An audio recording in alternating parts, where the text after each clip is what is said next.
बटी हुई है। हमारी जिंदगी में कई सौ दिन, कई सौ घंटे, कई सौ मिनट, कई सौ सेकंड है, और उसी लिमिटेड समय में जो कि सबको बराबर मिला हुआ है, कुछ लोग बहुत आगे निकल जाते हैं लाइफ में और कुछ वहीं रह जाते हैं। जो अपने समय का सही सदुपयोग करते हैं, सही वक्त की कीमत को जानते हैं, वो आगे निकल जाते हैं। बाकी लोग उन्हें सिर्फ देखते रह जाते हैं। तो ऐसा क्यों होता है? आज की क्लास में हम, और आज हमने स्ट्रेटेजी क्लास सिर्फ इसलिए रखी कि जो बच्चे अभी प्री की तैयारी स्टार्ट कर रहे हैं, जिनको पता ही नहीं है कि करना क्या है, क्योंकि बहुत बच्चे 1 साल 2 साल लगाने के बाद ही जान पाते हैं व्हाट इज एसएससी, एसएससी क्या है, उन्हें पता ही नहीं चल पाता। तो ये जानना, ये बताना हमारा जरूरी है कि आपको अपनी तैयारी को किस तरीके से लेके जाना है, क्योंकि मैं हजारों टॉपर्स से मिलता हूं, जिनकी रैंक 1, रैंक 2, रैंक 10, रैंक 20, सारे टॉपर्स से मैं मिलता हूं और उनसे पूछता हूं कि आप तैयारी में क्या करते थे ऑफ कैमरा, जो वो एक्चुअल में करते थे, जो उनकी पढ़ाई करने का जेन्युइन तरीका था, वो क्या था, मैं ये जानने की कोशिश करता हूं। तो आज की क्लास को हमने 2 भागों में बांटा है। पहला, मैं कुछ बातें बताऊंगा लाइक कि आपको स्टार्ट कैसे करनी है तैयारी। जब भी हम किसी चीज को स्टार्ट करते हैं, थोड़ी मुश्किलें आती हैं। मैं भी कुछ नया स्टार्ट करूंगा, मुझे भी मुश्किलें आएंगी। मैंने भी टी शर्ट उतार के शर्ट पहनना शुरू किया, मुझे भी मुश्किलें आई। तो मुश्किलें राहों में ऐसा नहीं है कि कभी कम होंगी, वो हमेशा रहेंगी। आप अगर आज ये सोचते हो कि यार मैं एक रूरल एरिया में हूं इसलिए मैं नहीं सेलेक्ट हो सकता या सफल हो सकता, ऐसा बिल्कुल भी नहीं है। हर पल सिलेक्शन ही नहीं, जिंदगी में जब से आपने जन्म लिया है, नए नए चैलेंजेस लाइफ में थे। चाहे आप 10th क्लास में थे, 12th में थे, आपने ग्रेजुएशन किया, अब आप सीजीएल की तैयारी कर रहे हैं, आप कल को सेलेक्ट हो जाएंगे, आपकी नौकरी लग जाएगी। चैलेंजेस हमेशा रहेंगे।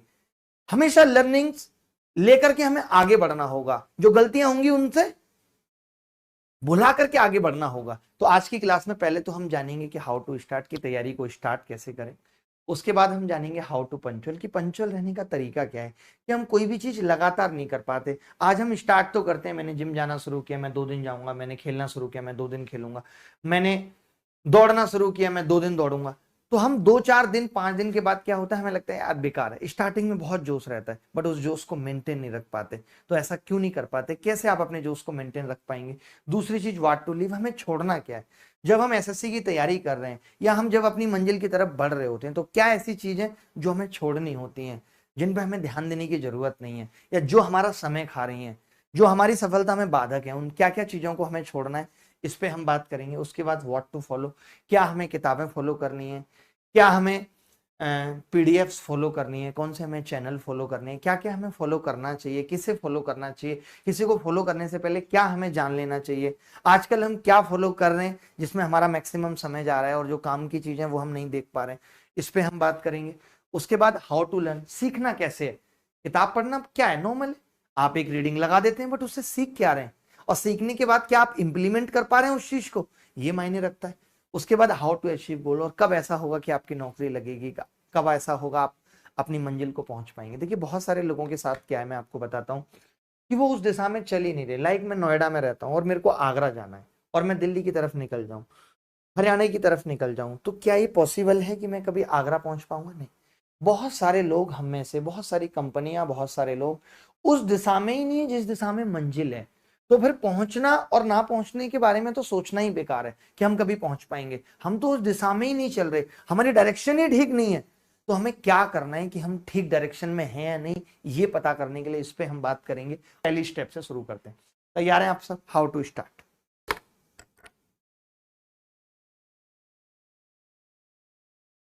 कई सारे लोग हमारे साथ जुड़े हुए हैं, अंकित राठौर हमारे साथ जुड़े हुए हैं, बहुत बेहतर करेंगे हम। उसके बाद फिर कहीं और जाने की या कुछ और करने की जरूरत नहीं रह जाएगी, उस हद तक करेंगे, ठीक है। तो पहले शुरू करते हैं सबसे पहले कि हाउ टू स्टार्ट। देखिए जब भी किसी भी चीज की शुरुआत होती है तो बहुत सारे मन में ख्याल आते हैं, मैं ऐसा कर पाऊंगा या नहीं कर पाऊंगा, ये चीज मेरे से हो पाएगी या नहीं हो पाएगी, मेरा सिलेक्शन हो पाएगा या नहीं हो पाएगा। जो लोग इतने ज्यादा क्वेश्चंस अपने आप से करते हैं, वो कुछ नहीं कर पाते, वो कभी कुछ नहीं कर पाते। वो ना कभी कोई बिजनेस स्टेब्लिश कर पाते हैं, ना कभी वो पढ़ाई में अच्छा कर पाते हैं। क्योंकि क्वेश्चन ये है कि मुझे अपने आप पे भरोसा है तो मैं क्यों नहीं कर सकता, इसका जवाब आपके पास है।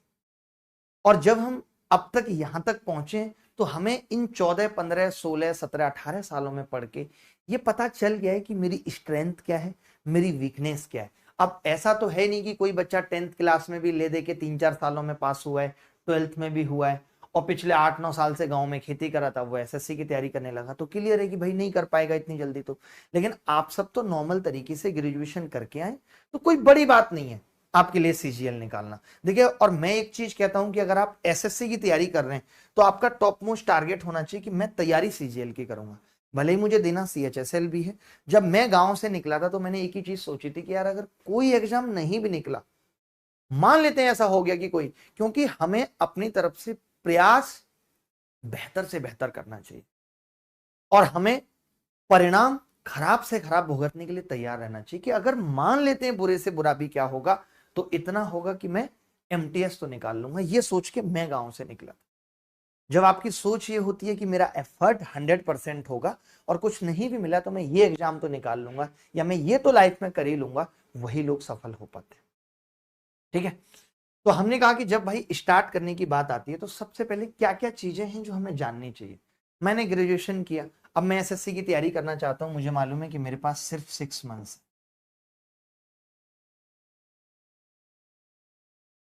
मेरे पास 6 मंथ्स, अभी 6 महीने हैं आराम से। अब 6 महीने में मेरी स्ट्रेटेजी क्या होनी चाहिए कि मैं निकाल पाऊंगा। तो पहले तो ये दिमाग में बिठा लीजिए, मैं भी इतने सारे टॉपर्स से मिलता हूं और आपने भी देखा होगा, मैक्सिमम टॉपर्स यही कहते हैं कि भले ही हमने 1-2 साल तैयारी की, बट वो 1-2 साल तैयारी हमने मन से नहीं की थी। इसलिए हमें यही समझ में आया कि अगर 6 मंथ्स तैयारी बहुत मन से कर ली जाए, 6 मंथ्स तैयारी बहुत मन से कर ली जाए, तो सीजीएल निकलने से कोई नहीं रोक सकता। और एक बार अगर सीजीएल निकल गया लाइक मेरी तरह, तो आप हर बार सीजीएल निकालोगे। सीजीएल कोई यूपीएससी नहीं है। एक बार अगर आपका एग्जाम निकल गया तो हर बार निकलेगा, हर बार। चाहे आप फिर सीएचएसएल में बैठ जाना, चाहे आप एमटीएस में बैठ जाना, लेकिन उसके लिए करना क्या होगा। सपना हर कोई देख लेता है, यार हाँ मेरी भी नौकरी लगनी चाहिए। जब जिस दिन रिजल्ट आता है, लोगों को बधाइयां मिलती हैं, तो हम अपना मन महसूस के रह जाते हैं, बधाइयां हमें क्यों नहीं मिली, हमसे कोई क्यों नहीं कह रहा यार तुम्हें बधाई हो, तुम्हारा सिलेक्शन हो गया, अब मैं भी पढ़ूंगा। और 3-4 दिन हम अच्छे से पढ़ाई करते हैं, उसके बाद वो जोश हमारा ठंडा हो जाता है और हम नहीं कर पाते। ठीक है, तो मैं वही बता रहा हूं, उन्हीं लोगों के लिए बता रहा हूं कि जो एकदम नए हैं उन्हें अपनी तैयारी में क्या करना है।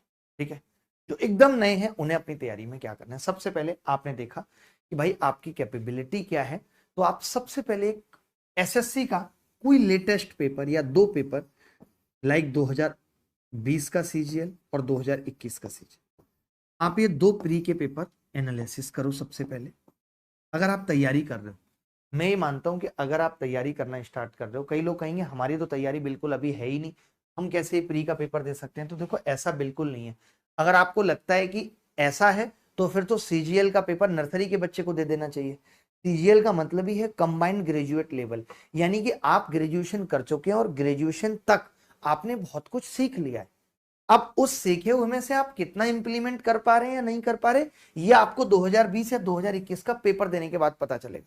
मान लेते हैं कि आपने ये पेपर दिया और कई बच्चे इसमें ऐसे होंगे जिनको लग रहा है कि वो 100 नंबर बहुत आराम से स्कोर कर गए या 100+ स्कोर कर गए, और कई बच्चे ऐसे होंगे जो 90 भी नहीं कर पा रहे, जिनके नंबर 90 से भी कम है। दो तरीके के बच्चे, दो तरीके के बच्चे। एक तो जो 100+ स्कोर करके, इसका मतलब कि उनके लिए बहुत आसान है, वो 6 महीने में बिना किसी घबराहट के, बिना किसी टेंशन के सीजीएल। और कुछ बच्चे यहाँ और सिलेक्शन यहाँ, तो पहले इनको इनके बराबर पहुंचना है और फिर इस रेस में शामिल होना है। इनके लिए मेहनत ज्यादा है। अगर मैं कहूंगा कि इनको 8-10 घंटे पढ़ना है, तो इनको 10-12 घंटे पढ़ना है। आप मेरी बात को समझ पा रहे हैं? कौन कौन हमारे साथ है? सर बेसिक से कहां से पढ़ूं? देखो, पहले तो आज से अगर आप मेरी बातों को मानते हो तो ये बेसिक भूल जाओ। इस बेसिक के नाम पे आपका बहुत बड़ा वाला काटा जा रहा है। ये कुछ बेसिक नहीं होता, बेसिक नहीं होता। क्या है बेसिक, मैं आपसे पूछ रहा हूं, क्या है बेसिक? आप अपनी लाइफ में अप्लाई करते हो बेसिक? किसी को आप महिला मित्र बनाने जाते हो तो आप पूछते हो कि इसके बेसिक्स क्या है? Go with the flow. जैसे आपको तैयारी करनी है, आपको सीखना है, आप किसी चीज को सीख गए, आप इंप्लीमेंट कर पा रहे हैं मॉक में, बस बात खत्म। आप किस बेसिक के पीछे पड़े हो, मेरे को ये समझ में नहीं आता। किस बेसिक की चाह है? जीएस बेसिक से नहीं आती, इंग्लिश बेसिक से नहीं आती, गणित बेसिक से नहीं आती, रीजनिंग बेसिक से नहीं आती। ये बेसिक बेसिक करके आपके 3-4 साल खराब हो जाएंगे, आपको पता भी नहीं चलेगा। मैं बता रहा हूं, इस बेसिक में आप पागल हो जाएंगे, ना बेसिक पल्ले पड़ेगा और ना सिलेक्शन, और लोग सिलेक्शन लेके निकल भी जाएंगे। तो जब हम स्टार्ट कर रहे हैं तो सबसे पहले हमें 2 प्री के पेपर देखने हैं। उसके बाद प्री के पेपर देखने के बाद आपने डिसाइड कर लिया कि आप किस सेक्शन में आ रहे हैं, 100+ वाले में आ रहे हैं, 90- वाले में आ रहे हैं। जो बच्चे 100+ वाले में आ रहे हैं, मुझे लगता है कि उनको बहुत ज्यादा कोचिंग की भी जरूरत नहीं है, लेकिन जो 90- वाले में आ रहे हैं उनको कोचिंग की भी जरूरत है कि उनको एक बार तो सिलेबस खत्म करना पड़ेगा। अब सबसे पहले तो यही है कि भाई सिलेबस को जान लो, सिलेबस है कितना। कई लोग तो सिलेबस को बिना जाने ही पढ़ाई करते रहते हैं। अब आपके पास 6 मंथ्स है, आप अगर ये सोचते हो कि आप कंप्लीट सिलेबस खत्म कर लोगे 6 मंथ्स में और सिलेक्शन हो जाएगा, तो सिलेबस कंप्लीट करने से कभी सिलेक्शन नहीं होता। सिलेबस बार बार प्रैक्टिस करने से, बार बार रिवीजन करने से सिलेक्शन होता है। आपका टारगेट ये होना चाहिए, मैं ये बता सकता हूं कि हाँ भाई गणित आप 3 महीने में सिलेबस खत्म कर सकते हो, आप रीजनिंग 2 महीने में सिलेबस खत्म कर सकते हो, आप इंग्लिश 3 महीने में सिलेबस खत्म कर सकते हो, बट जीएस के बारे में कुछ नहीं कहा जा सकता। तो सबसे पहले आपने जान लिया जब आप तैयारी कर रहे हो कि भैया 200 नंबर का सीजीएल का पेपर आएगा, अभी मेरे पास 6 महीने हैं, तो मैं इस चक्कर में बिल्कुल भी नहीं पढ़ूंगा कि मुझे गणित जीएस के अंदर 50 में 50 स्कोर लाना है। नहीं, मैं जीएस के अंदर एक एवरेज प्रिपरेशन करूंगा, एक एवरेज प्रिपरेशन मेरी जीएस के अंदर रहेगी, ठीक है। और उस एवरेज प्रिपरेशन से मेरे को 25 से लेकर के 35 मार्क्स तक भी अगर नंबर आ जाए तो बहुत बड़ी बात है, 50 आ जाए तो अच्छी बात है।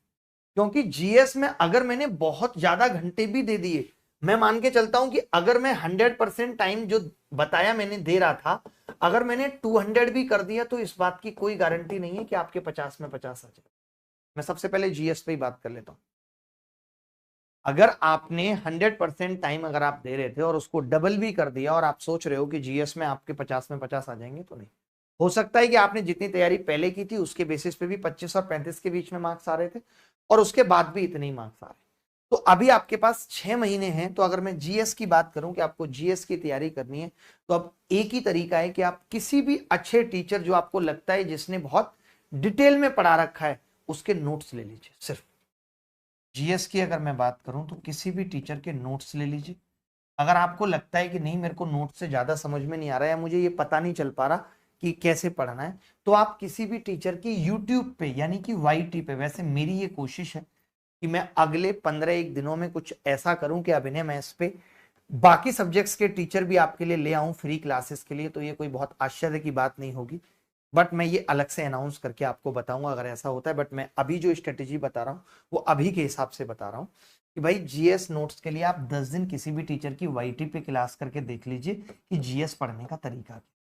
वैसे मैं ये मानता हूं कि मान लेते हैं कि आपने नोट से पॉलिटी खत्म किया, और नोट से पॉलिटी खत्म करने के बाद अगर आप प्रीवियस ईयर क्वेश्चन कर पा रहे हो तो समझ लो कि आपने ठीक पढ़ा है।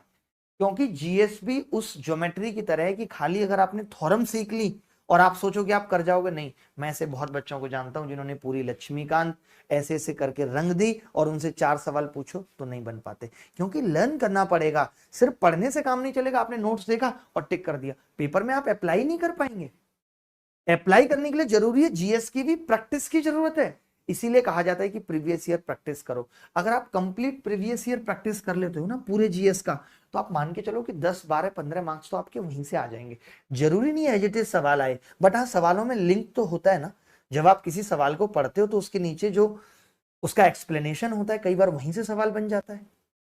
और अब तो घटना चक्र की किताबें इतनी अच्छी हैं प्रैक्टिस के लिए, आप ले सकते हो। हिंदी मीडियम में भी अवेलेबल है, इंग्लिश मीडियम में भी अवेलेबल है, अगर आपको जीएस की प्रैक्टिस करनी है तो। मेरी बात को समझ रहे हो? एक बच्चा कुछ कह रहा है, एक बच्चा कह रहा है सर अभी मार्केट में बहुत क्लास नोट्स आ गए। ये एजुकेशन एक सोशल कॉज हुआ करता था यार, एक सामाजिक कार्य था। लोगों ने इसे मार्केट, धंधा, बिजनेस, ऐसे ऐसे वर्ड्स जोड़ के इसको इतना अपवित्र बना दिया जिसकी कोई सीमा नहीं है। मैं बड़ा आहत हूं इस बात से कि एजुकेशन एक इमोशन था, उस इमोशंस को इस कदर बर्बाद कर दिया जैसे प्यार को उस धंधे ने किया। समझने वाले समझ गए होंगे। चलिए आगे बढ़ते हैं, ठीक है। तो मैं ये कह रहा था कि जीएस की अभी तैयारी अगर सच में 6 मंथ्स है, तो मैं कहूंगा कि 2 से 3 मंथ सिर्फ नोट्स पढ़ो, 2 से 3 घंटे पर डे नोट्स पढ़ो, नोट्स पढ़ो। और एक दिन छोड़ के एक दिन 1 घंटा कम से कम प्रैक्टिस। अगर आपने जीएस का सिलेबस खत्म करने की सोच ली और आपने क्लास लेना चालू कर दिया, तो ये पूरा साल निकल जाएगा। 1 नंबर का तो फंसेगा नहीं उसमें से, मैं इस बात की गारंटी लिख के दे सकता हूं।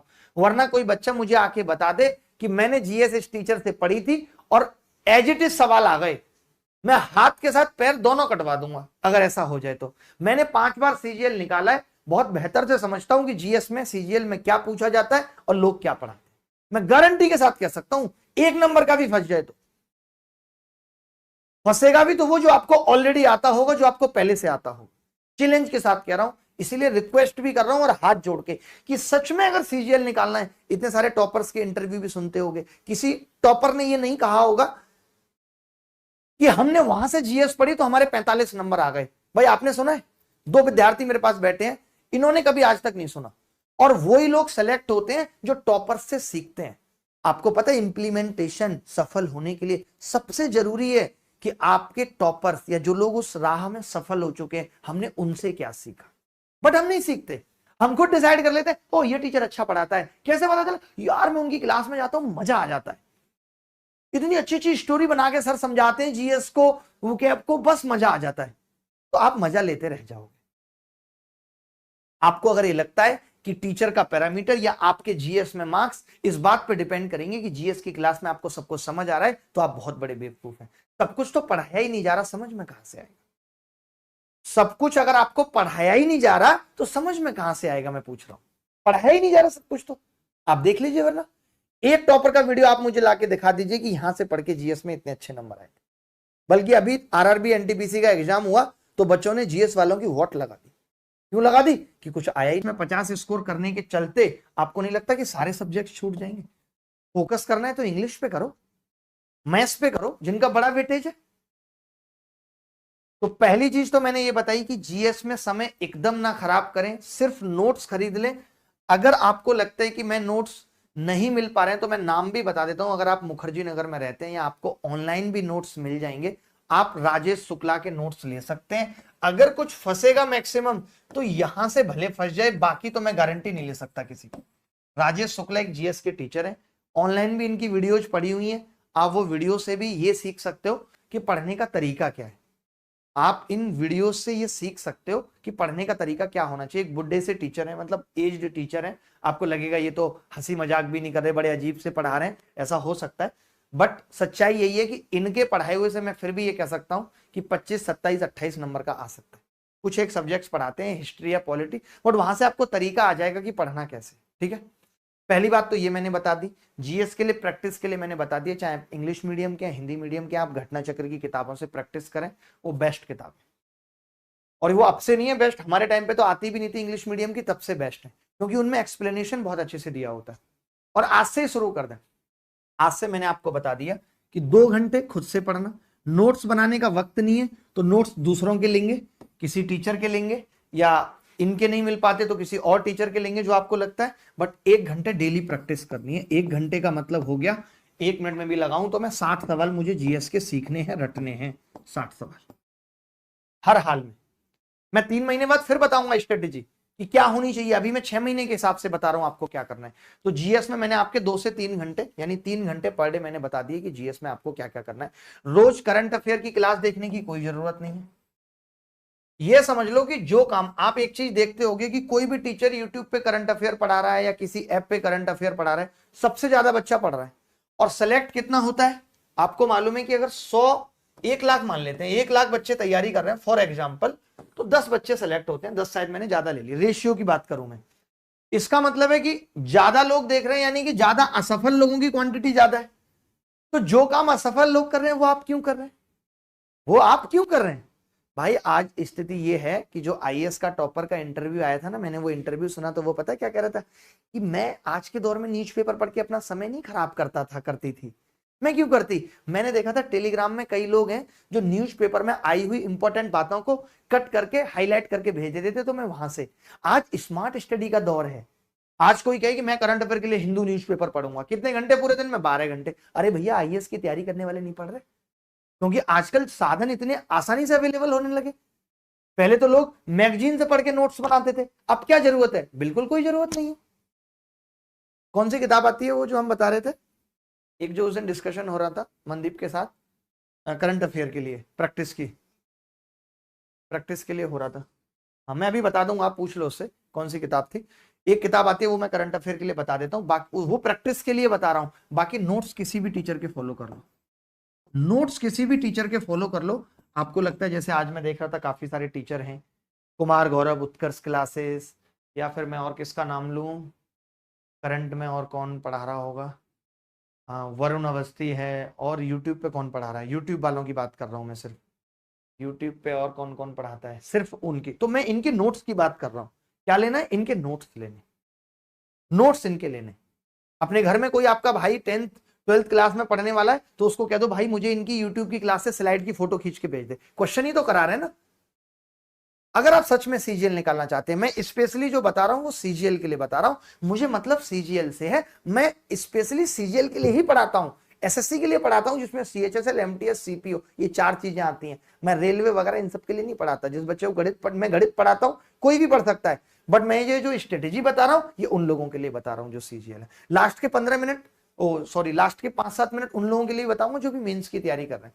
तो अभी मैंने जीएस की समस्या सॉल्व कर दी, आपको कैसे करना है, नोट से ये पढ़ना है, प्रैक्टिस कैसे करनी है, किस किताब से करनी है, किसी टीचर की अगर वीडियो देख के सीखना है कि पढ़ने का तरीका क्या होना चाहिए, तो मैंने उस टीचर का नाम भी आपको बता दिया, उस टीचर का नाम आप देख लो। ठीक है, आगे बढ़ते हैं। जीएस की इतनी बात हो गई, वाकई में बहुत, मैं जिनकी बात कर रहा हूं ना, हालात ये तक भी हुए कि उनके बताए हुए 15 के 15 सवाल भी फंस गए किसी एग्जाम में। बहुत अच्छा पढ़ाते हैं, मतलब बहुत पुराने टीचर हैं, आप कोई नहीं पूछ रहा ना, लेकिन कंटेंट में दम है।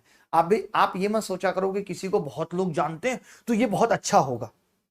राखी सावंत को सब जानते हैं, बट जब पिक्चर में कोई नहीं लेता, पिक्चर में लेने की बात आती है हम तो आलिया को लेंगे।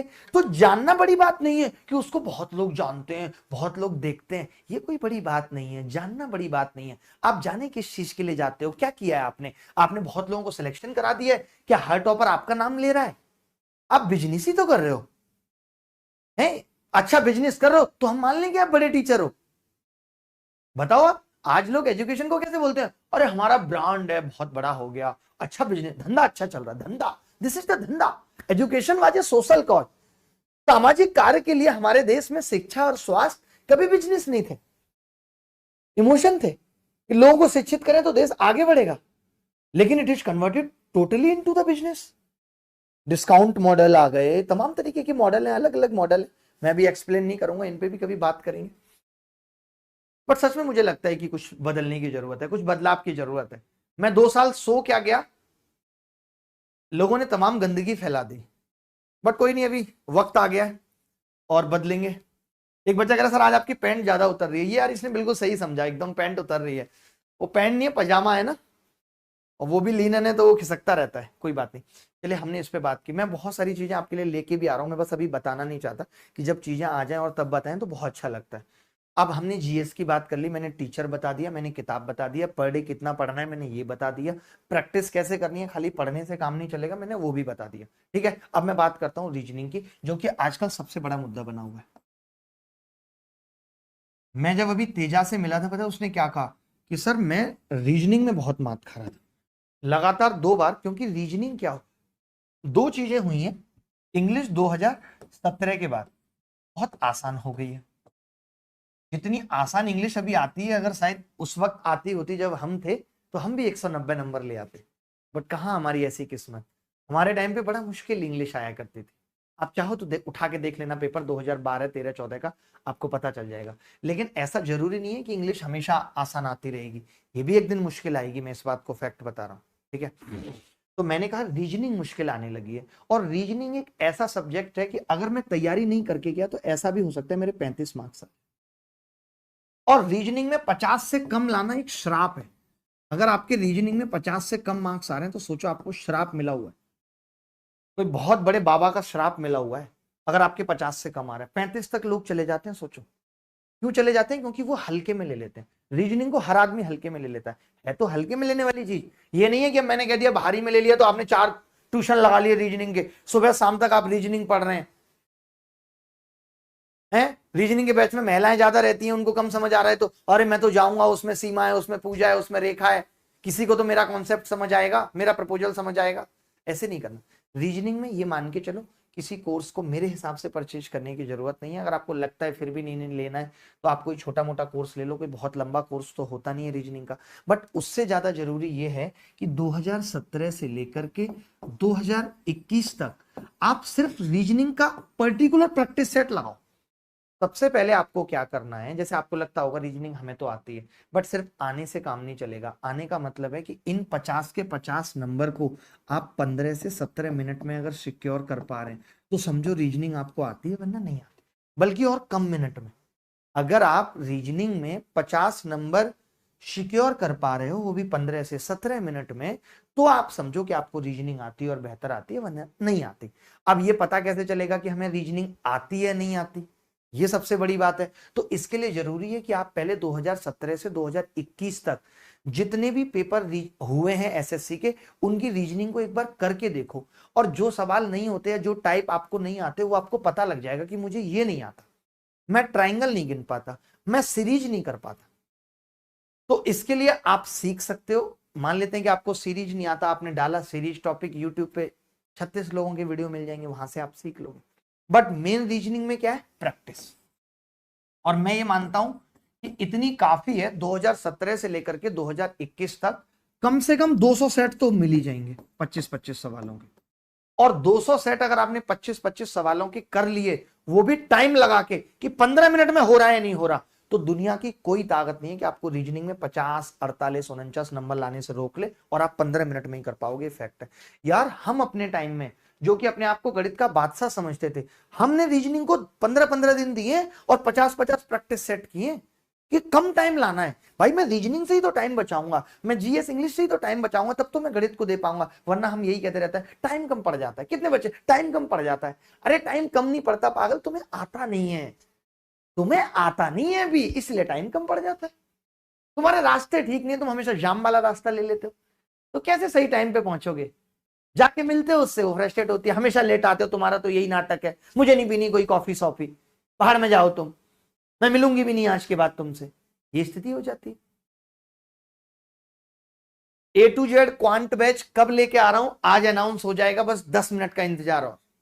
ए टू जेड क्वांट 2.0 कब आ रहा है, अभी अनाउंस हो जाएगा। कितनी मस्ती के साथ पढ़ेंगे ये भी। और मैंने ये भी कहा है, जो मैंने राजेश शुक्ला का नाम लिया है ना, मैं ये भी ट्राई करूंगा कि मैं इनको कांटेक्ट करूं कि यार हमारे चैनल पे आप फ्री पढ़ाओ, और जो की भी आपकी अफोर्डेबिलिटी कॉस्ट है, we will pay for you, मतलब आप लोगों के लिए हम ये कर सकते हैं उनको, ठीक है। क्योंकि जीएस में बहुत बड़ा गैप है। हर बच्चा ये कह रहा है कि जीएस में पढ़ा हुआ नहीं फंस रहा। और जब मुझे याद है कि जब हम इनके साथ पढ़ाते थे, ये कहते थे कि हमारा पढ़ा हुआ इस कदर फंस गया कि लोगों ने कह दिया कि पेपर आउट कराएं। भाई इनका कैसे पढ़ जाता था। एक तो आजकल क्या है, ऑनलाइन के दौर में हर कोई टीचर बन गया, कुछ करना ही नहीं है, एक कॉपी खोल लो, ऑनलाइन में पढ़ाना है, बैठ के पढ़ पढ़ के, ये लो ये लो ये लो, पता ही नहीं खुद की पढ़ाना क्या। और चभी को यार इसको सब पता है।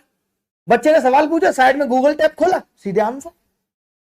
ऑनलाइन में 99% टीचर ऐसे हैं जिन्होंने कभी ऑफलाइन पढ़ाया ही नहीं। ऑफलाइन टीचर में टीचर मजता है, उसके दिमाग के इतने कॉम्प्लेक्सेस निकल चुके होते हैं, उसको पता है कि बच्चा क्या पूछेगा, बच्चे को कब डाउट आ सकता है। यहां तो वो चीज हो नहीं पाती। चलिए कोई बात नहीं। देखिए मैंने फिर वही कहा कि अगर रीजनिंग में 50 से कम नंबर आ रहे हैं, 15 से 17 मिनट से ज्यादा मिनट लगते हैं, तो आपको कोई श्राप मिला हुआ है, आपको ये श्राप हटाना पड़ेगा। उसके लिए करना क्या है, जो टॉपिक नहीं आते, हमारा एक और चैनल है लर्निंग हब, वहां पे रीजनिंग की रोज प्रैक्टिस कराई जाती है। तो मैं उन्हें भी ये बोल दूंगा कि वो 2017 से 2021 वाले सवाल प्रैक्टिस करा दें। तो जो बच्चे अभी स्टार्टिंग की फेज में है, जिनका सीजीएल अगले साल है, इस साल नहीं है, तो वो उस चैनल से भी पढ़ सकते हैं, लर्निंग हब। और नीचे जो होता है डिस्क्रिप्शन, उसमें लर्निंग हब चैनल का लिंक भी है, ठीक है। तो रीजनिंग के लिए क्या करना है भाई, 2017 से 2021 तक के 200 सेट हर हाल में करने हैं। ये मैं क्यों बता रहा हूं, आखिर इसकी वजह क्या है। इसकी वजह यह है कि हमें प्री के अंदर भी टारगेट लेके 200 नंबर चलना है, चाहे आए या ना आए, कि मुझे भैया 200 लाने। क्यों लाने हैं, क्योंकि मैं पहली बार में ये चाहता हूं कि अगर मेरी पहली प्रेफरेंस एमईओ है, एमईए, तो मुझे एमईए मिले। ऐसा ना हो कि 2 नंबर से एमईए रह गई। अगर मेरी पहली प्रेफरेंस आईटीआई है, मैंने उसके बाप को कह दिया था इनकम टैक्स इंस्पेक्टर बन के आऊंगा तुम्हारी बेटी को लेने, और उसमें मेरा 1 नंबर कम रह गया, तो पछताने के अलावा कुछ नहीं होगा, फिर आपको पड़ोसी की बेटी लेके आनी पड़ेगी। अब वो तो नहीं ला पाएंगे श्योर, क्योंकि आप कह के आए, ये आपकी भी तो ईगो है। बात समझ रहे हैं नहीं।